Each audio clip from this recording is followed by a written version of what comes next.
రాబోయే గద్వాల ఉప ఎన్నికల్లో సామాన్య వ్యక్తిని పెట్టినా గెలుస్తాం. కాంగ్రెస్ అభయహస్తం హామీ. ఈ శతాబ్దపు అతిపెద్ద మోసమన్న కేటీఆర్. పార్టీ మారిన 10 మంది ఎమ్మెల్యేలను బైపోల్లో ఓడించాలన్న మాజీ మంత్రి.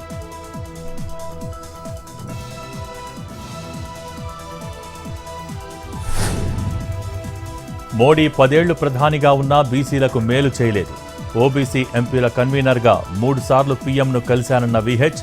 కులగణన చేయాలని అప్పుడే కోరానన్న కాంగ్రెస్ సీనియర్ నేత.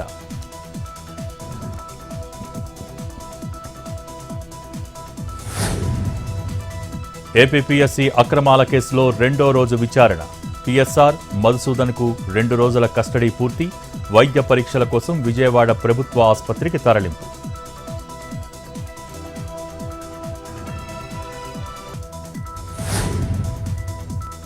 ఖమ్మం జిల్లా రూరల్ సబ్ రిజిస్ట్రార్ కార్యాలయంపై ఏసీబీ దాడులు.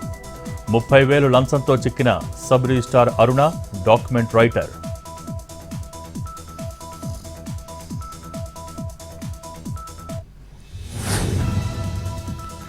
ఒంగోలు కలెక్టరేట్ గ్రీవెన్స్ సెల్లో కలకలం. పురుగుల మందు తాగి మహిళ ఆత్మహత్యాయత్నం. భూ కబ్జాపై ఫిర్యాదు చేసినా అధికారులు పట్టించుకోవటం లేదని మనస్తాపం.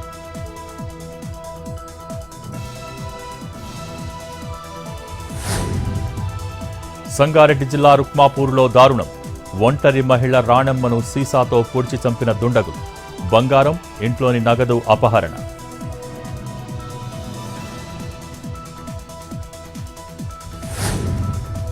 అమెరికాలో ప్రభాకర్ రావుకు చుక్కెదురు. రాజకీయ శరణార్థిగా గుర్తించాలన్న పిటిషన్ను తోసిపుచ్చిన అమెరికా సర్కార్. ఫోన్ ట్యాపింగ్ కేసులో కీలక సూత్రధారిగా ఎస్ఐబి మాజీ చీఫ్.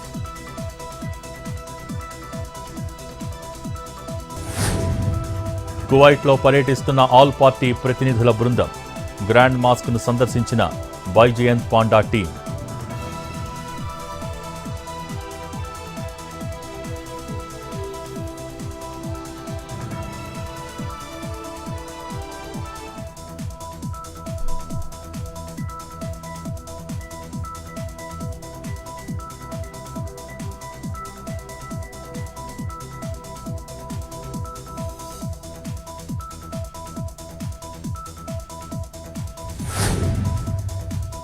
కాంగోలో పర్యటిస్తున్న అఖిలపక్ష ప్రతినిధులు. మంత్రులతో వరుస సమావేశాలు నిర్వహిస్తున్న శ్రీకాంత్ షిండే బృందం.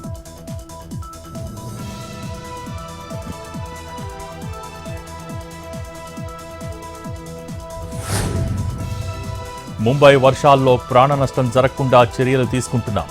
ప్రభుత్వం అప్రమత్తంగా ఉందన్న ఏక్నాథ్ షిండే.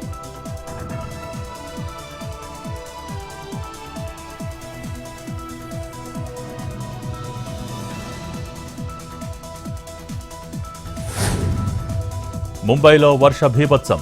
కుర్లా, సియాన్, దాదర్, పరేల్లో నదులను తలపిస్తున్న రోడ్లు. లోతట్టు ప్రాంతాల్లో నీళ్లు నిలిచిపోవడంతో అవస్థలు.